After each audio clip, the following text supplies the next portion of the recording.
আপনি কি কখনো মনে করেছেন আপনার দোয়া আল্লাহ কি সত্যি শুনছেন? হয়তো আপনি রাতের অন্ধকারে কেঁদেছেন, হাত তুলেছেন, কিন্তু মনে হয়েছে কিছুই বদলাচ্ছে না।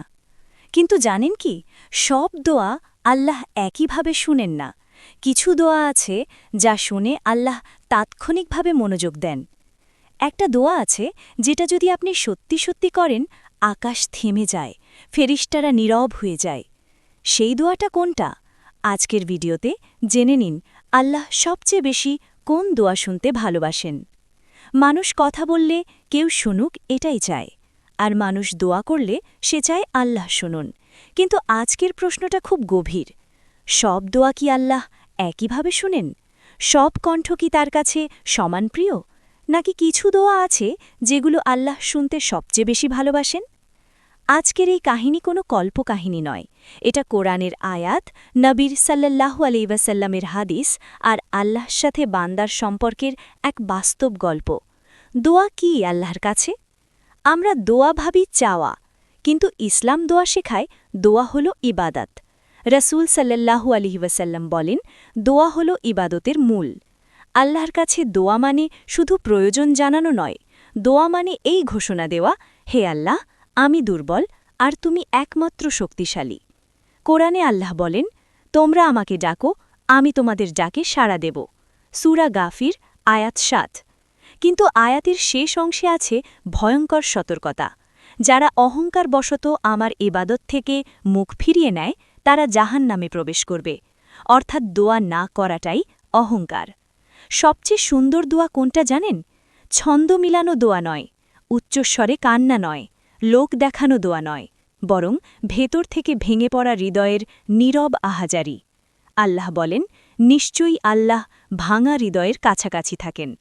হাদিসে কুদসিতে এসেছে, হে আদম সন্তান, তুমি যতক্ষণ আমাকে ডাকবে ও আমার কাছে আশা রাখবে, আমি তোমাকে ক্ষমা করব। একজন মানুষ যখন বলে, হে আল্লাহ, আমি জানি না কিভাবে বাঁচব, এই কথাটাই আল্লাহ সবচেয়ে মনোযোগ দিয়ে শোনেন।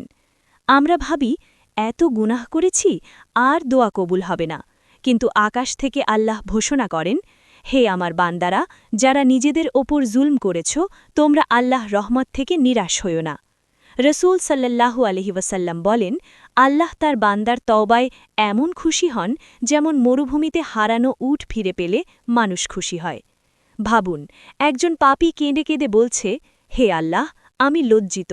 এই লজ্জাই আল্লাহ সবচেয়ে বেশি পছন্দ করেন।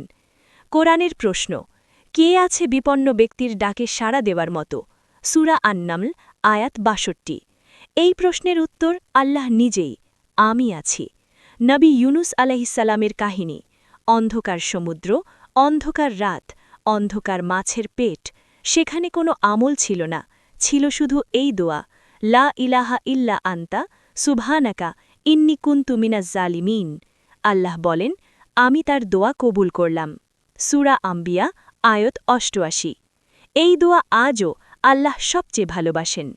হেদায়েতের দোয়া সবচেয়ে নিরাপদ দোয়া। দিনে কমপক্ষে ১৭ বার আমরা বলি, এহদিনাস সিরাতুল মুস্তাকিম।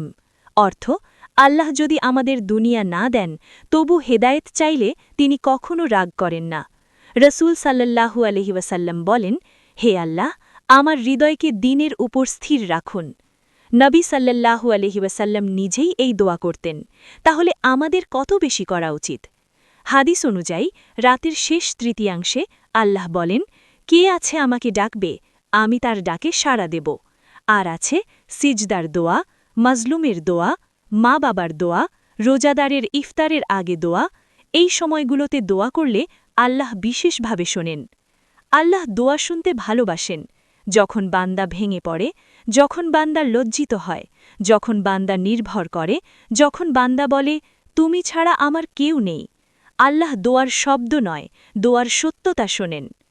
হে আল্লাহ, আমাদের দোয়া করার তৌফিক দাও, দোয়ার সময় হৃদয় দাও, আর দোয়া কবুলের আগে আমাদের পরিবর্তন করে দাও। আমিন।